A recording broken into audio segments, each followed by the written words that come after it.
Struggling to wrap your head around subnetting? Ever felt overwhelmed trying to divide a massive network into smaller, manageable parts? What if I told you there's a simple, step-by-step method to master subnetting? Whether you're working with Class A, B, or C addresses, in this video, I'll break down the complex world of subnet bits, show you how to calculate usable IPs, and reveal the power of borrowing bits to create efficient subnets. Ready to transform your networking skills? Let's dive in.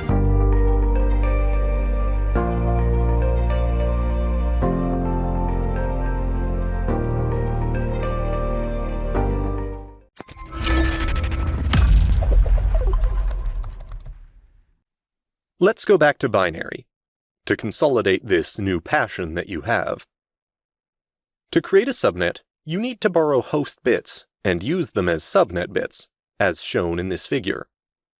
They must be taken consecutively, starting with the first on the left. Here we have a network address class C standard which is not divided. As a reminder, the default mask for a C class is /24. That is to say 255.255.255.0.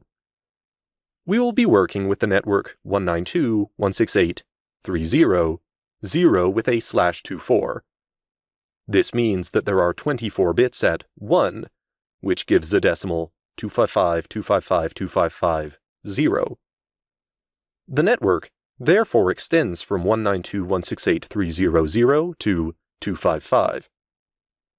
As the first address is the network, and the last the broadcast, it is possible to use 254 IP to guests, because 256 minus 2 gives us 254.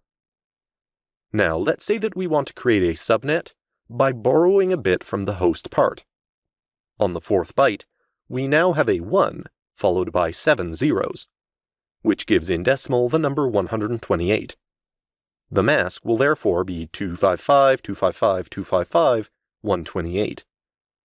As in total there are 25 bits at 1, the network will be written 192.168.3.0.0/25.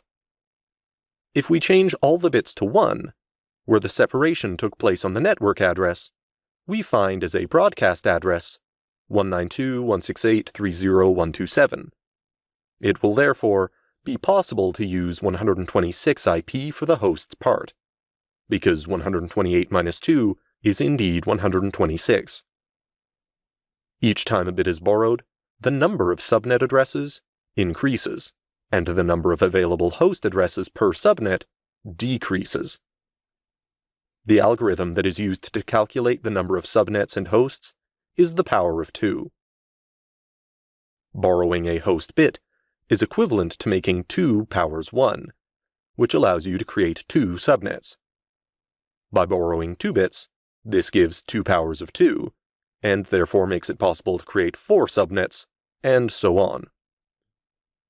Now we will take the same example, but this time with an address class B, 172.168.1.6.0.0, with its default mask of 1.255.255.0.0. Here is what we have to do with large networks of more than 65,000 IPs. The mask in /16 allows us to have exactly 65,534 usable IPs for hosts. That is to say, after removing the network and broadcast address that cannot be used for hosts. If we want to cut this network in two, we will also have to borrow from it a bit of hosts. As with a Class A address, each bit borrowed doubles the number of subnets. Prefix length changed from /16 to /17, we now have 2 subnets which can each contain 32,766 usable IPs.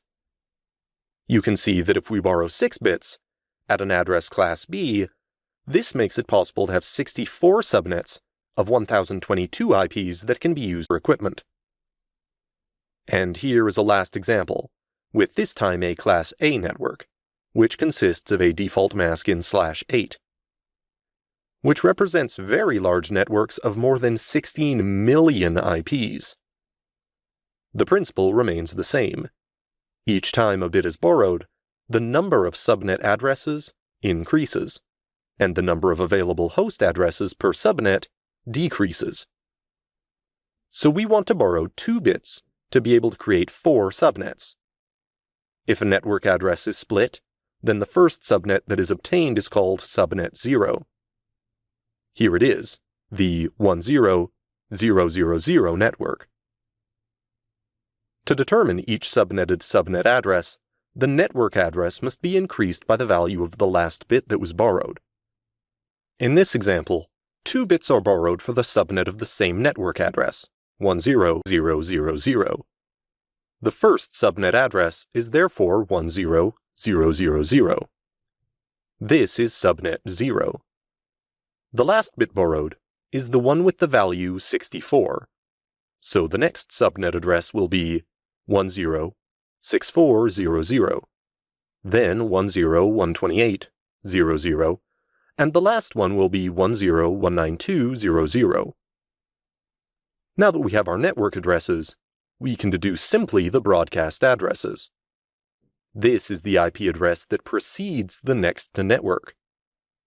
And finally, we can note the IP address ranges usable for a host for each of the subnets.